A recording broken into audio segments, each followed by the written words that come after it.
Good morning Kerala. ഇന്ന് November 28. 4 ജില്ലകളിൽ yellow alert. മത്സ്യബന്ധനത്തിന് വിലക്ക്. സംസ്ഥാനത്ത് ഇന്നും ഒറ്റപ്പെട്ട ശക്തമായ മഴയ്ക്ക് സാധ്യതയുണ്ടെന്ന് കേന്ദ്ര കാലാവസ്ഥാ വകുപ്പ് അറിയിച്ചു.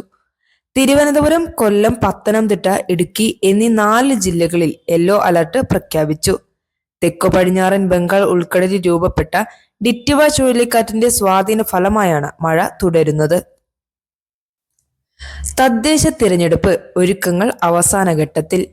ഡിസംബർ 9, 11 തീയതികളിൽ നടക്കാനിരിക്കുന്ന തദ്ദേശ സ്വയംഭരണ തിരഞ്ഞെടുപ്പിനായുള്ള ഒരുക്കങ്ങൾ സംസ്ഥാനത്ത് ഊർജിതമായി.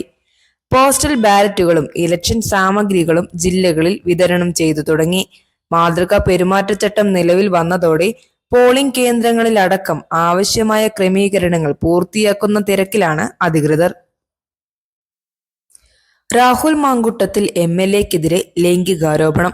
അതിജീവിതയുടെ മൊഴി രേഖപ്പെടുത്തി. പാലക്കാട് MLA രാഹുൽ മാങ്കൂട്ടത്തിനെതിരെ ലൈംഗിക പീഡനത്തിനും ഗർഭഛിദ്രത്തിനും നിർബന്ധിച്ചതിനും യുവതി നൽകിയ പരാതിയിൽ പോലീസ് മൊഴി രേഖപ്പെടുത്തി. മുഖ്യമന്ത്രിയുടെ ഓഫീസിൽ നേരിട്ട് ലഭിച്ച പരാതിയുടെ അടിസ്ഥാനത്തിലാണ് തിരുവനന്തപുരം റൂറൽ SP-യുടെ നേതൃത്വത്തിൽ അന്വേഷണം പുരോഗമിക്കുന്നത്. തിരഞ്ഞെടുപ്പ് അടുത്ത പശ്ചാത്തലത്തിൽ കേസ് സംസ്ഥാന കോൺഗ്രസ് പാർട്ടിക്ക് വലിയ രാഷ്ട്രീയ പ്രതിസന്ധി സൃഷ്ടിച്ചിട്ടുണ്ട്. ആരോപണത്തെക്കുറിച്ച് സമഗ്രമായ അന്വേഷണം പുരോഗമിക്കുകയാണ്.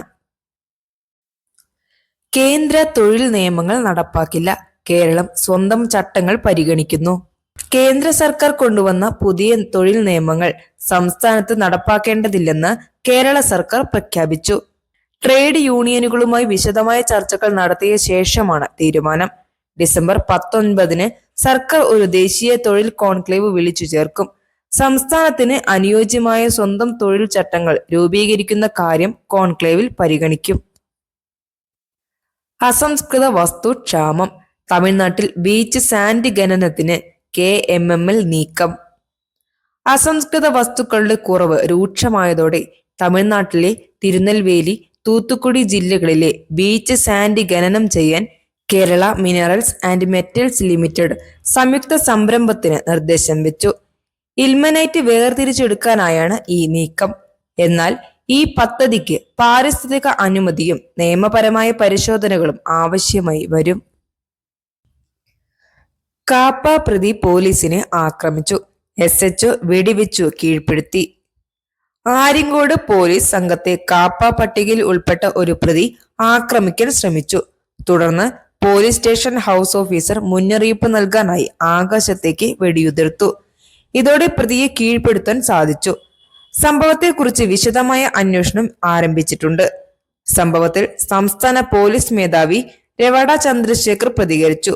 സ്വയം രക്ഷയ്ക്കായി വെടിവെക്കാൻ പോലീസിന് അവകാശമുണ്ട് എന്ന് അദ്ദേഹം വ്യക്തമാക്കി. പോലീസിന് നേരെയുള്ള ആക്രമണങ്ങൾ വർദ്ധിക്കുന്ന സാഹചര്യത്തിൽ പ്രതിയെ പിടികൂടാൻ പോകുമ്പോൾ തോക്ക് കരുതാനും സ്വയരക്ഷയ്ക്ക് വെടിവെക്കാനും ഉദ്യോഗസ്ഥർക്ക് നിർദ്ദേശം നൽകിയിട്ടുണ്ട്. വൈദ്യുതി നിരക്ക് ഉയർത്തിയേക്കാം. ട്രാൻസ്മിഷൻ ലൈൻ നിയമ ഭേദഗതി.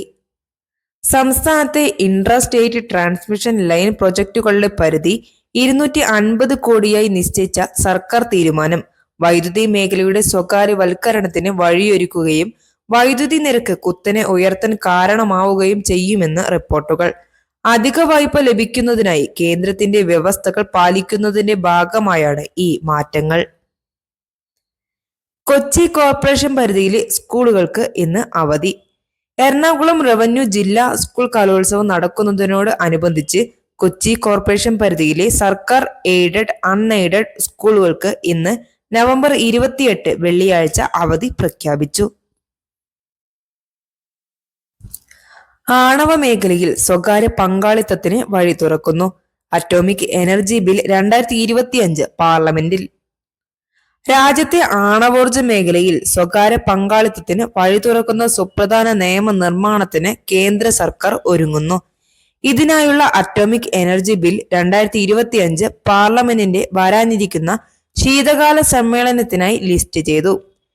നിലവിൽ സർക്കാർ ഉടമസ്ഥതയിലുള്ള സ്ഥാപനങ്ങൾക്ക് മാത്രം പൂർണ്ണ നിയന്ത്രണമുള്ള ആണവ മേഖലയുടെ കുത്തക അവസാനിപ്പിക്കാൻ ഈ നീക്കം ലക്ഷ്യമിടുന്നു.